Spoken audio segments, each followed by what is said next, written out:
from within, hunted by a power that cannot see past my skin. My views are viewed as ignorant. All right, welcome back to the final hour at the Round Table with Mamleo. I'm your host, Larry Olson, with my brother from another, Dr. Bradley. Good morning, sir. Good morning. I can't believe that we had sat here for 2 hours. You know what's funny, brother? I was saying a second ago, I'm like, wow, man, this is going by quick. It's really going by really fast. So that's because you're doing your job. So, man. Yeah, well, you're on top of your game. Hopefully I'm doing it well. You're on top of your game. I like it. So, you have the commentator, and then you have your analyst, and you are that analyst, that sit over there, and you just take it all in. And I say, okay, my brother, I'm listening, man. Unpack it. And more I listen to what we were talking about earlier. I just think about, as a people, we got to become we got to be more vigilant. We got to be more forceful, and we got to tell folks, listen, if you want our vote, other folks do it. We give it to them unconditional. It's like a surrender, right? It's like, I'm going to vote for you because my forefathers voted for you. I recognize the name. I recognize the name. Well, what have you been doing? Or you sound like a nice guy. Right. Well, I saw you 2 years ago. Yeah. But we want to thank our sponsor, Guarantee Rate Mortgage Company. For all your mortgage needs, give branch manager Cora Holbrook a call at area code 781-342-0252. Guaranteed Mortgage is located at 75 State Street in downtown Boston, Mass. Guaranteed Rate Mortgage Company. Guaranteed to exceed your expectations. I want to wish and say congratulations to Cliff Singletary, the chairman of the board of Mamleo, who just retired yesterday from the Boston Police Department after 30 plus years. Cliff has packed it in. Wish you well in your retirement, sir. Well deserved, and you will sorely be missed by the residents here in the city of Boston. This gentleman has really served the citizens of Boston quite well. So on behalf of, Mamleo's president, Dr. Jeffrey Lopes, want to wish you well in your retirement, sir. Well, I would say to him, welcome to the community. Welcome to the club? Yeah, welcome. Well, listen. It's life after policing. I tell you, every day I wake up now because I am at that stage where I can go anytime. Yeah. And that light, that exit sign light is flashing. Hey, take the very next exit. Well, it's funny because I think I told you, I was on vacation with my family, and I got a call from the president of the from the Detectives Union, which I'm a member of.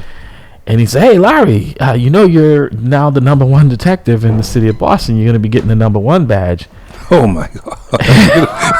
You're number one? Number one. And I was like, is it an honor or you tell you time to go. I'm like, wow, it's been that long that, because you're the oldest. The most senior detective. I'm not the oldest, but I'm the most senior detective in the Boston Police Department. Wow. Yeah. So there's no other detective have held the position longer than you. Right. That's currently input. That's the writing is getting on the wall. Oh, on the wall. It's a billboard. On the wall. It's time to do something else. No, but listen, that was my cue. So I've been in discussion with my other half and saying, hey. Well, that's what I did. It was like, I got to get out of here. I got to go. Yeah, it's over. Exactly. So, folks, we had our guest on. T. Michael Thomas was on earlier. Our previous guest. So I'm gonna give you some numbers to call and get folks involved. Like I said, they need to hear from you. So at the State House, you want to call your senator or your state rep. The number is 617-722-2000. 617-722-2000. At City Hall, for our city councilors, you want to give them a call at 617-635-4500.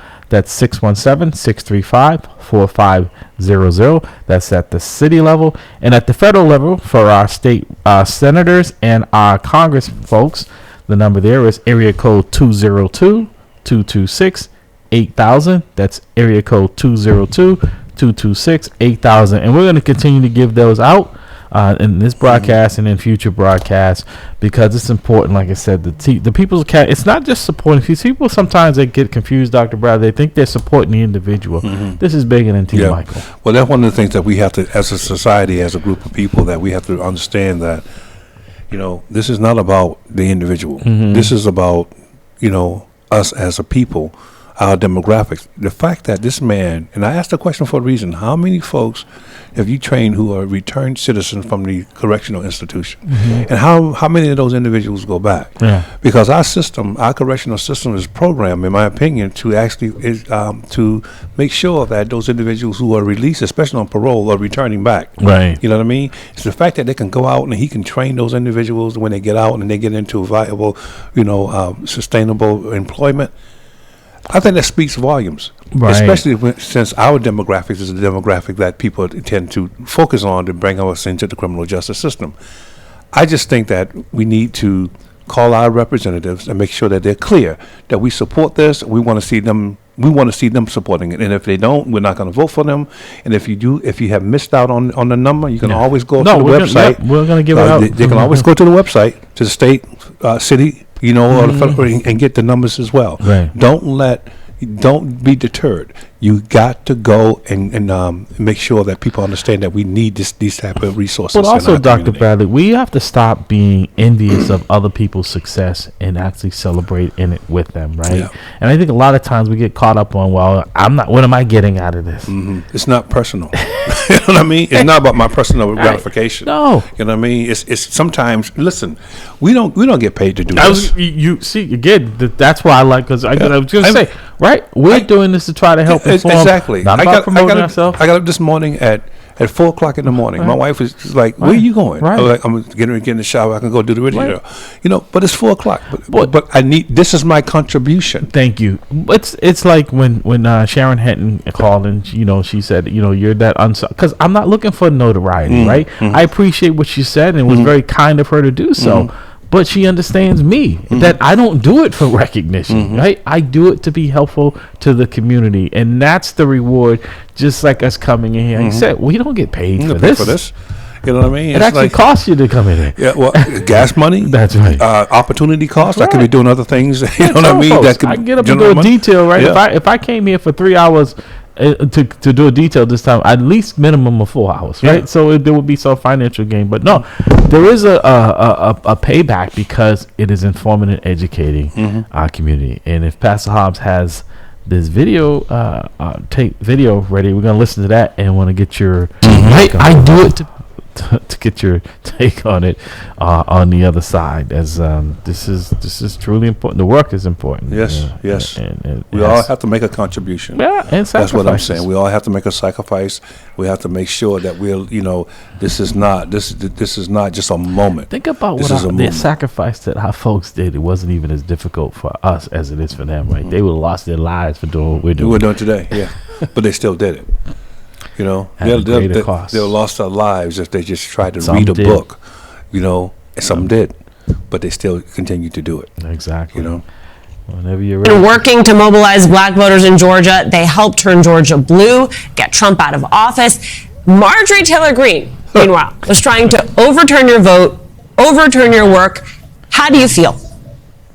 I am so deeply, deeply disappointed in what is happening in this nation right now. And it's not just what she's done in terms of not representing black voters. She doesn't represent America. That ultimately what she did is she's also the person who said that the Democratic Party, she equated the Democratic Party to Nazis. She came back and talked about how this was like the Holocaust that had happened. And so I think that we have to really recognize how dangerous she is. So to have the opportunity at this moment, she should be removed from office immediately. Not only does she not represent the constituents of Austell and Powder Springs, but she does not represent her district. She is dangerous. She's reactionary. She literally uses lies and untruths to really be able to elevate herself. There's a lot that I want to come back to and unpack there, but before I do, Representative Wilkerson, I got to ask you, how do you feel about being a constituent of Marjorie Taylor Greene's?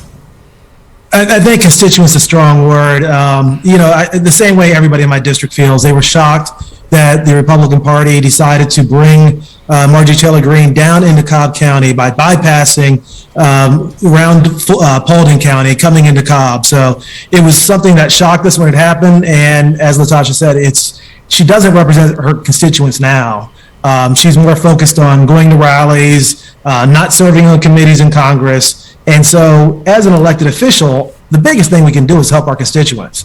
And when they call about disability, when they call about unemployment, when they call about getting a passport, they need someone to answer that phone, and she has shown no ability to put that first. Right, those basic constituent services are how most people interact with their member of Congress. Latasha, Greene actually told the Atlanta Journal-Constitution that she would have preferred for her map to become more Republican in the redistricting process. I just first need your reaction to that, and then I need to understand, I mean, this is a very, very red district. Is there any opportunity to organize her out? I think we're going to have to really be able to push, the fact that she does not represent democracy at all. The bottom line is the Republicans completely control the redistricting process in Georgia right now. And what we're seeing them use these tactics around gerrymandering, such as what they did with cracking, where they literally take a majority district in places like Powder Springs, which is a majority African-American city, and they literally crack the district so that they can dilute the political power, so that the constituents of that district really will not have representation. And so it's ironic that the judge would actually say, yeah, it's probably unlawful, but it's too late. I mean, when did we start saying that it's okay to break the law? We'll just get back to it later. It is really a travesty that is happening right now. We've got to literally be able to organize and push and continue to beat the drum around this story and how she literally is an enemy of democracy. Representative Wilkerson, I'm very glad that Latasha walked us through the definition of cracking, because it's something that I wanted to get to here, which is Latasha and I have sat on this set, on this screen many times and talked about what is happening in Georgia and what is happening across this country and the need for federal reforms. This story brings into stark relief what can happen and continue to happen if there is not reform at the federal level. That's correct. And it gets even worse. Cobb County now is a Democratic county. I think we have one county-wide Republican elected official. It is run by an African-American female. The legislature decided they were going to bypass the local process and not only, stick it to basically the voters of Cobb County at the federal level, but they also gerrymandered our local maps. They have drawn, for the first time in the history of Georgia, a sitting commissioner out of her district, an African-American female. And so, the Republicans are bent on keeping power no matter what. And so we're just going to have to get through this election, elect Stacey Abrams as our governor, and then come back to the courts after November. Well, see, these folks, like I said, this is why we bring this, because I want to show you where things were and their change. Now, this Marjorie Taylor Greene and that crew are now in charge of the Congress, right? And that it's just going to be shenanigans. The only guardrail in place is that the Senate is controlled by Democrats, and we have a Democratic president. So a lot of now. Right. This any type of legislation that they try to get through won't get through. But all of these shenanigans, the hearings and all that, the gerrymandering of districts and stuff, like I said, and the reason why I focus on Georgia, because Dr. Bradley, you're originally from that Georgia, is that what happens in Georgia just doesn't stay in Georgia. Because if they're able to manipulate that, even in populations where you have a large segment of black people, they can gerrymander it to where you, even if you all come together, your votes don't count. Yeah, but in all fairness, so can the Democrats. No, yeah, absolutely. I've never seen it this bad. No, they both do it. Yeah. But to this extreme. Yeah, I have never seen it this bad. But what I see, and I tend to ask the question, why are they doing it? What is the impetus? What is the rationale? What is the reason for behaving in such a manner? Well, when they know, when you know that the majority of America doesn't look like the Republican Party. So what I'm seeing, what I think it's all about is fear. I think it's about fear of losing power. It's about fear of losing the majority. It's about fear of losing what you think is your system. Well, you said that on many times on this show, is that the population of white America is declining. Right. And so this is the only way that they can fix that in some ways that suits them, because it's only in areas where predominantly people of color live that they want to do this. They're not gerrymandering and pushing the lines to where you have a more inclusive communities. This is just so that no matter how the structure is, and that's why I think folks are revisiting this electoral vote stuff, is that in this day and age where you have states where the population that electoral votes, and you have a small that have the same amount of votes, or that they're able to have for instance, small states that have 2 senators. The electoral college system, which was put in place to kind of, of course, the big states were the smaller states were afraid that the big states were going to take over. Right. But I would say, whenever a Republican senator or a representative or the leadership of the Republican Party in Washington, when they actually stand up and speak to the community or to the people, look at the backdrop. Look at what you see in. Well, that's why they got to hire people that says blacks for Trump, because that is a representation. That is an indication of who they're representing. Right. Look at the backdrop, and I guarantee you see very few people, if any, that looks like we do. Now that's the first thing. Second thing is when the Democrats do it, look at the backdrop. When I noticed that, I noticed the fine things is that it looks more like America. Right. Not saying that the Democrats don't have their issues. No, that's not where I'm going. I'm saying the lesser of the two evils. Yes. Right. That's it. You know what I mean? So when I think about a clown like this green woman, what I think about is she's sent there because she has stood up vocally and said, I am going to go back and drain the swamp. Right. And that what they're saying, who's voted for her, is that, we need you to protect our Well, the perfect power. Example of that is this George Santos, right? The congressman from New York, right? I was afraid you were going to go there. Right. Well, I had to, because it just shows you how it's more about power. These are the same folks who claim to want to do the right thing. Just like, they were silent about Donald Trump taking these classified documents, right? But as soon as they got whiffed that, Joe Biden may have some, we have to have hearings. None of them wanted to have hearings. It's the ultimate hypocrisy. I'm not saying you shouldn't have them on both. Yeah. Two different situations. It's 2 different situations. Yeah. But the fact that you were silent on the other one, because it didn't benefit you, right? It shows a hypocrisy. It has no boundaries. Right. But for people who are listening, I want to make sure we're clear on this, because people say, "Well, he got a top secret, and he got." No, that's not the point. Right. The point was, one does not get a warrant to walk into someone's house, especially a former president, unless there are convincing evidence in that affidavit that says that what you're looking for is illegal for him to have.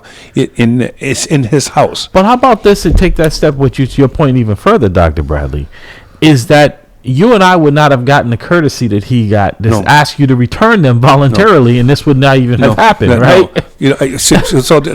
I see someone. I have seen people on television trying to draw a false equivalency to what is happening with Biden and with Trump. It's 2 different situations. Not even close. Biden said, okay, I didn't know. Here it is. As soon as you have it, you return it. Yeah, right? And so to say, well, he got it. No. Donald Trump. The situation is entirely different. And to your point, if Donald Trump had returned them, we wouldn't even been talking about it. Wouldn't have been a problem. The Justice Department in the archives would not even have said anything because they got it back. There was no need to make a public spectacle. But you got these same people who are quiet when it was, now all of a sudden, well, we need an investigation. We got to have this. We got to have that. That goes to show you, number one, how partisan the situation is, and number two, in our system, if the government is operating down this partisan line, there's nothing can be done for the people. Well, this is the same thing with this deficit ceiling, right? That folks don't understand how that operates. This isn't new spending.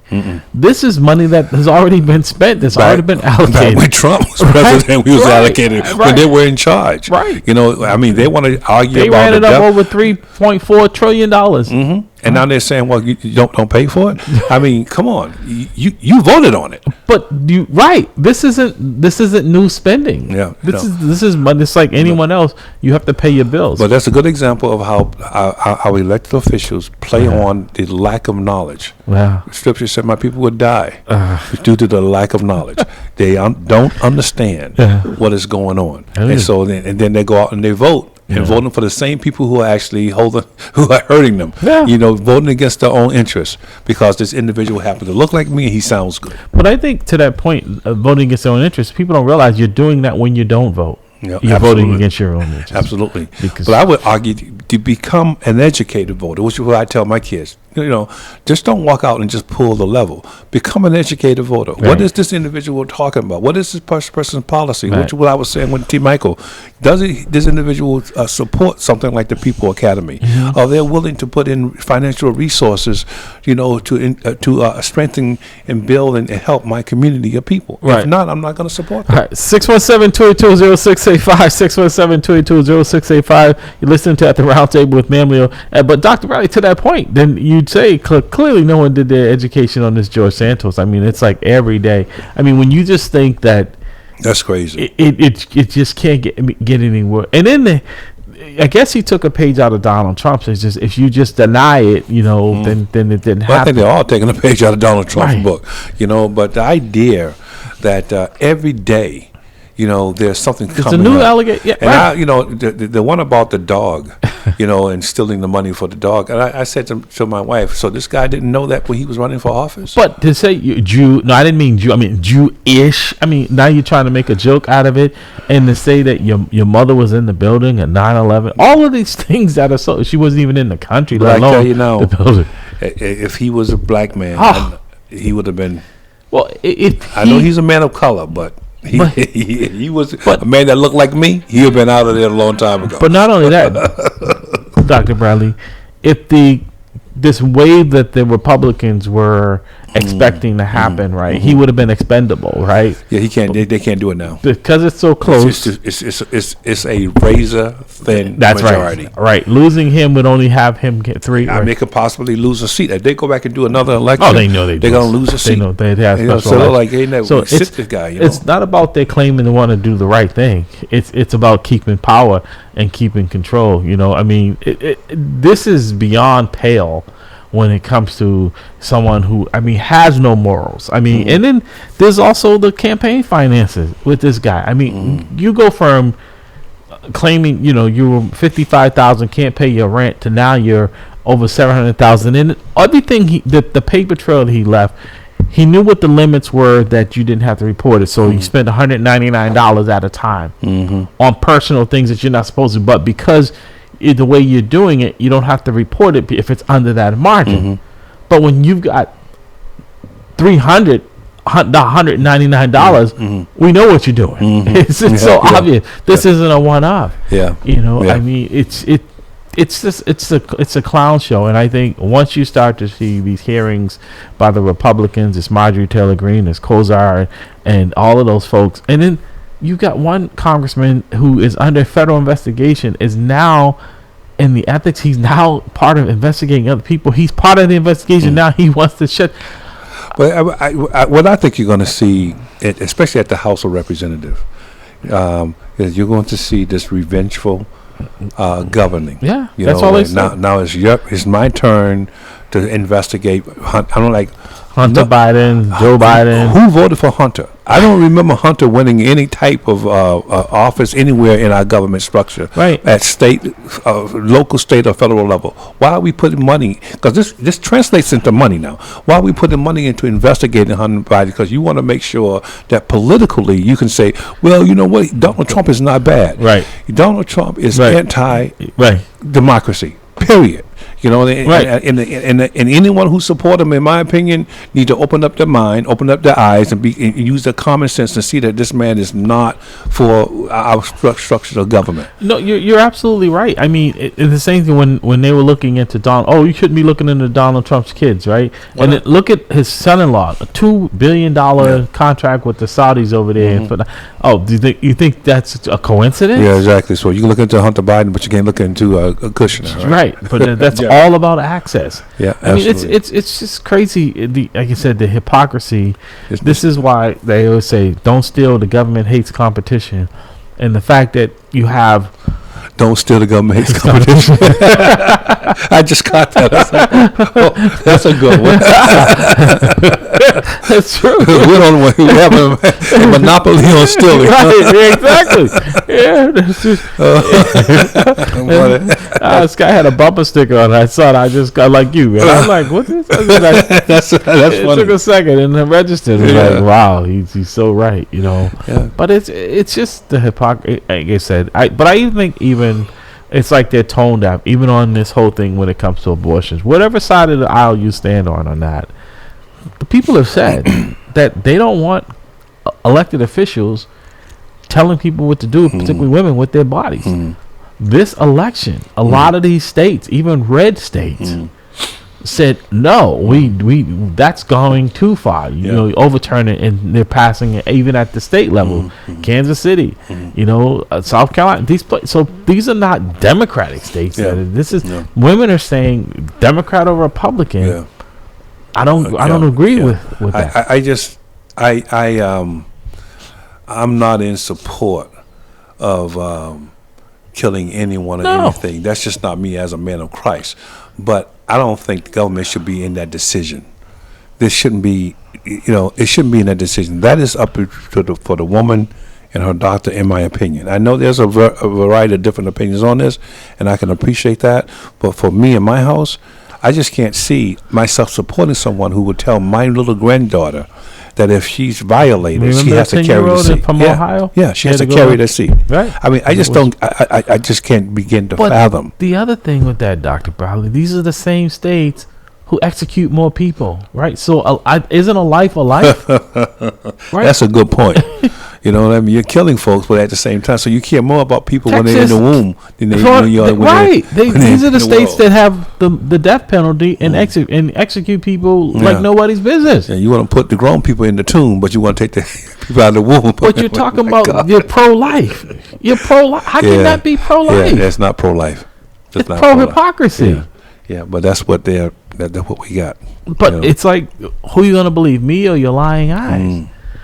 So I guess my question to you, sir, is where do we go? Because even like I said, you're right. That's why it's funny.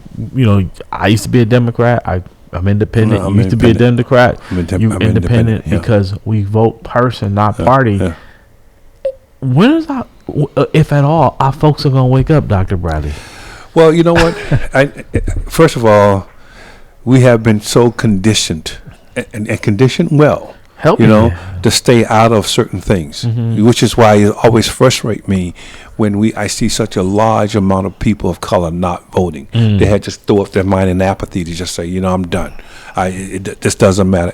Yes, it does. The way our government is structured, if you're living in Massachusetts and the senator in Georgia gets on a committee that's going to promote a policy that's national, then it's going to impact you. So you got to be concerned about it.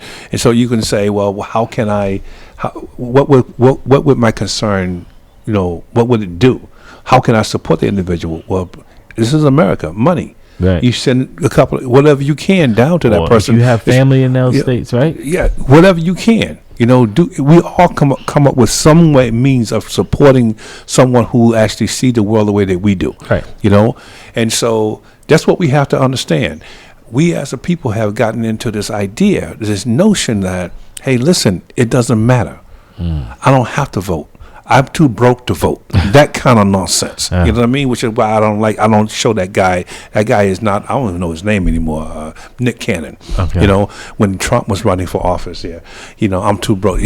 Somebody who's a multimillionaire, right? I'm too broke to vote. And I was like, you know what? If you're too broke to vote, you're not even nowhere near my television set. Right. Whenever I see him on a program, I turn it off. Because we can't support that kind of an attitude. Yeah, can't support it. No, you're right. But again, bringing it back here local, we're in tough shape here because our situation here. This is a Democratic state, a Democratic city, Boston here, and we're still talking about a lot of the same issues that afflicted us back then, Dr. Bradley.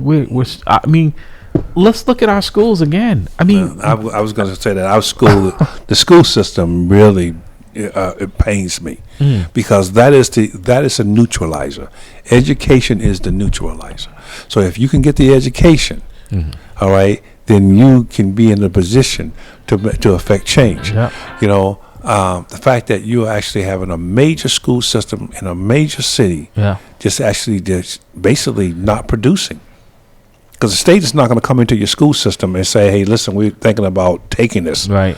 If you're producing. Right. So they're looking at numbers. They're looking at the MCAS results and things of that nature and saying, this is not happening. We got to do better. We're putting money into the system. We got to do better.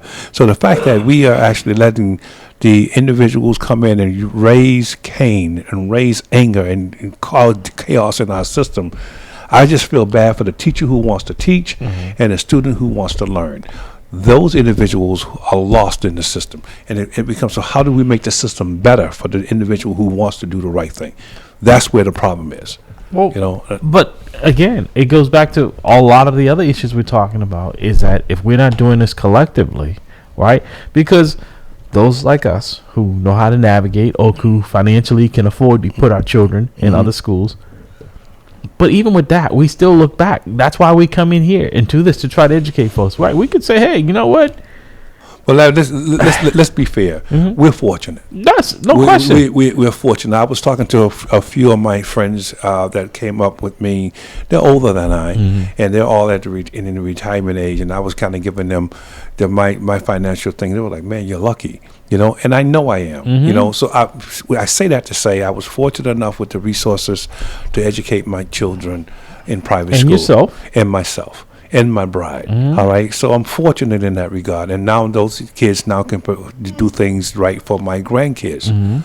But what if I didn't have those resources? Well, how about that individual? So it's not, that's why I get up every morning and come here. Right. Why should I sit back and say, well, I did my job, I'm done. Right. You have something to contribute. Exactly. How about the person who's not as fortunate, who didn't make the decisions that I made? Right. How about that individual? Shouldn't that individual who's getting up every morning to go to work do the right thing? Should that individual be able to send his child or her child to school without that child being jeopardized with health or jeopardized, mentally or whatever the case may be? But why can't that happen in a safe environment? Also, the accountability should be on the folks who are elected officials who get paid. You and I don't get paid in that regard. When you're a former police officer, I get paid to provide a service. These folks get paid to deal with our issues in a different way. And matter of fact, that's why they campaign on the problems that they say they're going to solve. So I think there's more of a responsibility on them, because if you and I as police officers don't hold up our standard, or we go and we don't do the right thing, we're held accountable. Elected officials are never accountable. Just like this guy, George Santos. They're basically saying, unless even with the criminal stuff that could take some time, that once he's there until the next election, there's really no recourse to remove him from that seat. Right? Yeah. But yet, if you and I lied on our resume to get a job, right? That's not a politician, right? We'd be fired. First of all, there's a recourse. It's just that the Republican Party choose not to use it.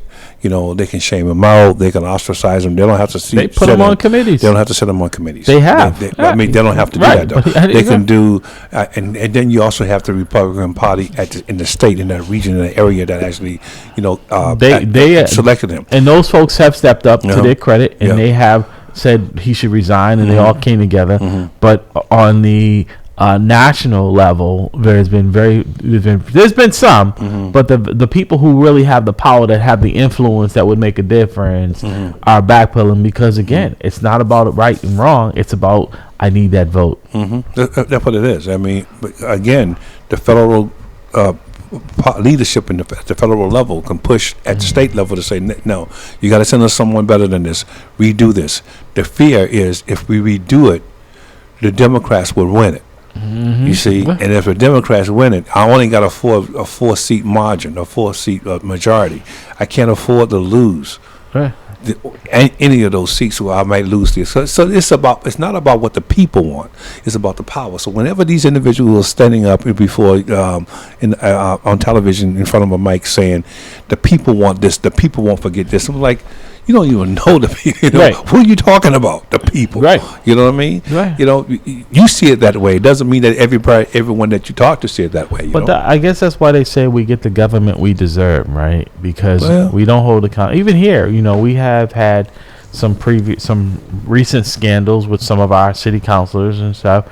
No accountability. That behavior that would you and I would be on administrative leave at minimum. At minimum, we'd be on administrative leave. I heard about the melee, for lack of a better term, the fight they had at the city council one time there. Oh, that's no. I'm talking about of recent. There's been 2 city councils whose behavior has been out in public. One allegedly, driving while under the influence of something, and the other one, as we lose to a video that is inappropriate that was out there. But I mean, this is, it's like, do you know who I am? They're above the law. I know. Good morning, caller. Welcome to the roundtable. Good morning. I'd like to make a comment about this year's elected officials, meaning the city councilors. Again, I'm a registered voter. And when I do see my city councilors, I do ask the tough questions, even though some of them like to dodge the questions by giving it over to their aide, whatever they're around. But I always make the point of being engaged with my elected officials because, yes, they work for the people, but again, when they get into office somewhere down the line, they thinking that, I got elected, but let me do very little to help the people. Well, they help themselves. Because I mean, the only thing I've seen them pass unanimously is a pay raise for themselves, right? That and some of them still think that what they're getting is not enough. Honestly, and I'm not just saying that because I'm a police officer. No elected official at that level. I can see if you're the governor, you running the whole state, the mayor, but no city council should be making more than any first responder. I don't think so. I agree that the city councilors should not be making more. Well, I want to ask you a question, though. Yeah. Has any city councilor or anyone in the state in government structure called you or Manuel to say, can I come talk to on the show to the people? Can I come sit down and kind of explain what we do to the people? That was not my intention. See, it's hard to even swallow. The answer is emphatically no. No, because see, once they get to a certain stage and they have secured that seat, because most of them don't get unelected, unfortunately, right? It's very rare. Like, they targeted Yancey and they spent a lot of them and they got him out of there, and his constituents paid the price, right? So most of them that run, even when people claim they want this, that, and the other thing, they won't come and help the person, right? Like, people have run who I thought would be great candidates. I mean, look, watching the city council now, for the most part now, is like watching the bad version of Jerry Springer. Really? So how does the people business get done in that kind of environment? Well, Ditka, you tell us, how's Dr. Bradley, is the business getting done? Again, as a registered voter, I can only speak for myself. I can't speak for everybody who's a registered voter. But I also noticed, from my observation, that when I ask the tough question, for example, I asked them, will you please tell me your failures first, and then tell me your successes? One city councilor, she got offended. She thought I crossed the line. Another city councilor refused to even answer my question about his failures. And I'm like, sir and ma'am, please calm down. I just asked you about your failures first and then your successes. It's like they're almost untouchable. It's like they don't believe in failure. They're thinking that once they get into office, every single thing they did is always a success. And then that comes back to the community because again, the city councils are re-election this year, which means they're going to talk about their failures, their successes first, and not mention any of their failures. Because I know they do have some, and that's what get the people, sadly, in their hands. Because the people don't think about, well, if you did all these successes but very little failures, then I shouldn't vote for you again because you did what you accomplished, so to speak. And also, let's be clear, politics is a game of climbing the political ladder because everybody starts off on a local level, then they go up for the higher job. And so on. Look at Michelle Wu. She was a city councilor, lost for 10 years. Now she's a mayor. Yeah. Ayanna Presley, same thing. Ayanna Presley was a city councilor for I think 6 or 8 years. I gotta double check on that. And look at she now, a USC, a member of Congress. Look at Maura Healey, district attorney. then now she's governor of Massachusetts. So again, we have to, as the people, have to be observant on who we elect and making sure that they're doing our job at the same time, not to drop the ball, so to speak, on making sure that when we do talk to them, and when we do talk to them respectfully, they shouldn't be coming back at us like we're a danger or a threat to them. But see, Dick, to that point, when they're not, being attentive to our needs and concerns, they don't pay a price. They keep getting reelected, right? So what? Right. So what's the incentive for them to listen to? Because see, they can ignore you and people like us, and they label us as troublemakers. And then the rest of the people who aren't paying attention just vote name recognition, and they keep getting reelected. They don't have to change their behavior. I would like to see. You have to remember now. I was watching a show, and one individual said that in order for I don't know if this is the case in Boston, but in order for a federal official to get a pension, she has to be elected twice. Then they automatically get a pension. I said to myself, so if you're not answering, you come to my community, I ask you a question, and you don't answer my question, right? Then I don't vote for you. You're losing something here. Not only are you losing that position, but you're also losing that possibility of getting that pension. Right. And so you're more apt to try to appease me or try to do something to, answer that question. Yeah. I say all that to say is that we as a people don't hold the individual accountable when we feel that we have been disrespected or we feel that they have not done anything for us. We continue to elect the same people. In my mind, that's definition of insanity. Well, that's why they say you get the government you deserve. There you go. Right? Because we know. Oh, but by the way, not voting, not to cut you off, is also supporting that individual. Exactly. If you're not voting for them, they could care less. Because see, in certain communities, correct me, that the turnout, particularly in communities of color here in the city of Boston, are abysmal, right? So every time, even if you are a voter in some neighborhoods, right, and you've got 700 people that voted for you, and even if you call down there and they don't address your issue, they're not concerned about you voting them out. There's not enough. I remember when was election, Carlos Enriquez ran. And I was looking at it, it shocked me because in that election he was running, he won for a state rep.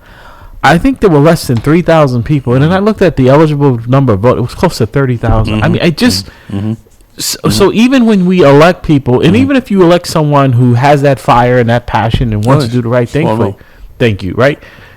The Speaker of the House is saying, "What are you going to do to me with your 700 voters?" You're on a small amount. By the way, when you actually make a statement in that forum, in that venue, of the on the floor, when you make a suggestion, when you submit a bill, and they just tell you to go take a hike.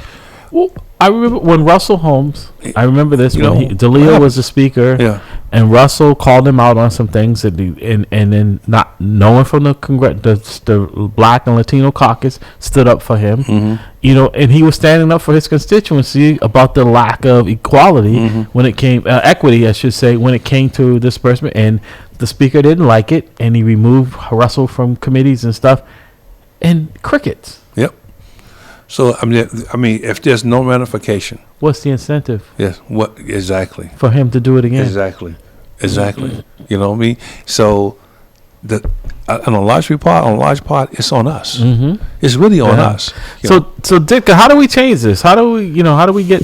Because we talk about it too. It's sad, Doc, but we could go back and probably run one of the first shows when we were on the AM side, 11 o'clock at night here, right? And we've been talking about this. Dick, how do we move forward? How do we make some progress? Well, we first, as Black people, have got to change the mindset of voting because I'll break it down like this. The Asian American community, anything they want, they get instantly because they vote as a bloc. I never hear either Democrats nor Republican having any problem in giving the Asian American community what they want because the Asian American community put them on check. They tell them, look, this is what we want, and we can vote you out anytime when election time comes. And the politicians, both sides, know that, and that scares them to death. When it comes to Black people, the problem is we always vote Democrat because for some reason, it's always the way it is because Democrats are better than Republicans, and vice versa. Very little. If we want for black people to change how we vote, we have to first stop going with believing this myth that the Democrats are better than Republicans. I agree. And number two, we as black people have to start our own independent party. But again, I'm a realist. I know that's not going to happen. So we have to make sure that when we are voting, we got to, number one, do our homework on these candidates. And not hound them, but put pressure on them to make sure that whenever something bad happens in our community, that we going to we as the people are going to hold ourselves accountable first and foremost. Then we as the people are going to hold the politicians accountable second. Right. Well, see, I tell people voting should not be a spectator sport, right? And then even once you vote, you have to be involved. You just can't, it's like, the same thing with the schools. My wife is on the school board, so she's involved. So they know that we're involved. We want to know we're involved in the school, not just for our child, but what is taking place in that school, right? In the town. I was talking to someone, and they said they were at a parent-teacher conference in one of the schools here in Boston, and they said there were 7 people there, and 4 of them were staff. Really? Yes, and this was a school that has close to 600 students. Wow. 4 people, 3 parents showed up. Wow.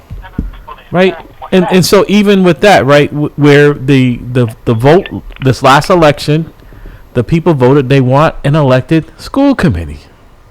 That should be Boston is the only city that doesn't have an elected school committee, right? So where is with all the problems in the schools? You think the parents would be out there demanding, not asking, but demanding, not just the city, but the state change it back to the way it was, because the state has to sign off on this as well. But there's no. How can you say that your school system is on the verge of being taken over by the state, and that the people have done such a good job that you need to keep it in their hands?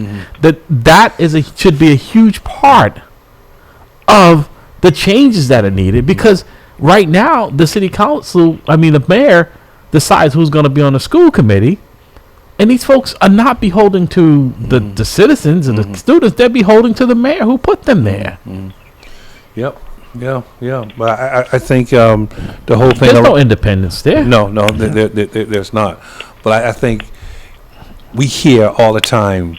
We've been pushing for the 2-party system. That want someone in those parties to do something for us. I like the idea of having an independent party, though. But we do have that by registering as independents, right? I think hear me out for a second, Dr. Bradley and Ditka. If we take our power in a block, this Republican Democrat thing would mean nothing, right? Like, I hear you. If they knew that we were going to control it together, regardless of what letter you had beside your name, that we're saying this is a list of what we've got 100,000 people. We control your destiny. This is what we want. Yeah, but brother, you know what? They have been masterful as keeping us from coming together. That's the problem. Because apart. My thing is, Dr. Bradley, if we came up with another party, how long do you think before we'll be fragmented? Right? I'm going back. Yeah, you're right. We'll be back in the same situation. One of the ways that you keep people enslaved is by keeping them apart. Right. That's why Harriet Tubman said, I could have freed more slaves if they only knew they were slaves. Yeah, you're right about that. So, Ditko, you think having a third party would make a difference because if we can't get folks together now, how are we going to get them together in another party? Well, help me out here, bro. A third party would definitely shake up both the Democrats and Republicans. But let's face facts. You have to convince a very few people who have the same ideological viewpoints as you do for them to get on board. And if you can't do that, then there will be no more. There will be no third independent black party. Won't happen. Yeah. Won't happen. Because the way that we vote, that party will have nothing. That party will not have a voice. Our representatives who we put into the community, put into office from the community, have a very small voice. That under the current construct, that party would not even come into existence. Right. But if it does, then we have to come out as a community of people to make sure that party is strong. Make Right. sure that party, the representative of that party, has a voice. But I don't think having a different party, if we don't have a different mindset, is going I to make a agree difference. with you. I agree with you. You know, that's I think it's all. I think, that's what I I'm agree saying. with you. Because the mindset is it. the party, it could be me, you, Ditka, Pastor Hobbs, T. Michael. Let's say we got 100 people, but then we have 10,000 people who just still are in the same mindset that why we're in our situation, still sitting on the sideline, or expecting us to do all the work. And there goes the problem right there. It's that, I'm going to benefit, but I'm not putting in any of the work. There you go. It's too hard. Let him sacrifice for me. What's that saying? They said, victory has 1,000 fathers, defeat is an orphan. Exactly. I like that. I love that one. Yeah. Yeah, absolutely. So, Dick, we gotta go. Any final remarks from you, sir? Thank you for always tuning in and actually for your spirited comments and it's we're in a tough situation sometimes because I'm like you want to try to come up with a solution. I just don't know what it is, and I know Dr. Brown is probably one of the most intelligent people I know. We talk about this not just on the air, but how do we get folks going in the right direction? We complain about it, but we don't be about it. Every election day is sad. I mean, you do the polls. Yeah. What did you see coming out in the black community? When I was a cop, I did the polls. It's like, where are our people? And they've made it easier. Yeah. So I mean, you complain about the lack of services.